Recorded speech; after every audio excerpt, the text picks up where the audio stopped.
கோவை மாவட்டம் மேட்டுப்பாளையம் சட்டமன்ற தொகுதியின் அதிமுக வேட்பாளர் ஓகே சின்னராஜ் கிராமமாக சென்று தீவிர வாக்கு சேகரிப்பில் ஈடுபட்டார். காவியா கார்டன் பகுதியில் தனது பிரச்சாரத்தை தொடங்கியவர் பிரச்சார வாகனத்தில் இருந்தபடி இரட்டை இலை சின்னத்திற்கு ஆதரவு கோரினார். கெமாரம்பாளையம், தோழம்பாளையம் உள்ளிட்ட 40க்கும் மேற்பட்ட இடங்களில் ஓகே சின்னராஜ் பிரச்சாரம் மேற்கொண்டார்.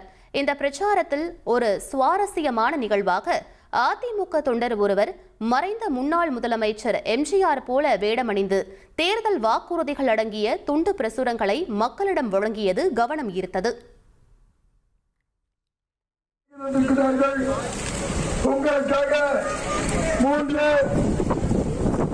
சட்டமன்ற தேர்தலில் மீண்டும் இரட்டை சின்னத்தில் வாக்களித்தார்கள் கேட்டு சிரித்த முகத்தோடு கும்பிட்ட கவத்தோடு மக்களோடு வாழ்வாதாரம் உயர்கின்ற பல்வேறு திட்டங்களை எல்லாம் என்று அறிவித்திருக்கின்ற அண்ணனுடைய கருத்தை நீங்கள் வலுப்படுத்துவீர்கள். ஆனால் அவரோடு இருந்த அந்த திட்டங்களை எல்லாம் கொண்டு வந்து சேர்த்து வைத்திருக்கின்றார்கள்.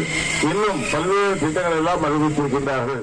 1,27,00,000 மனங்களை வென்ற தந்தி டிவி யூடியூப் சேனல். தவிர்க்க முடியாத தம்ப்நெயில்ஸ், கலக்கலான கான்டென்ட்ஸ். நீங்களும் இந்த குடும்பத்தில் இணைய இப்பவே சப்ஸ்கிரைப் பண்ணுங்க. அசுரபலம் கொண்ட எங்கள் டிஜிட்டல் கரங்களில் உங்கள் விளம்பரங்களை சேர்க்க வாட்ஸ்அப் பண்ணுங்க. 8939888378. Email advtthanditv@dttv.in.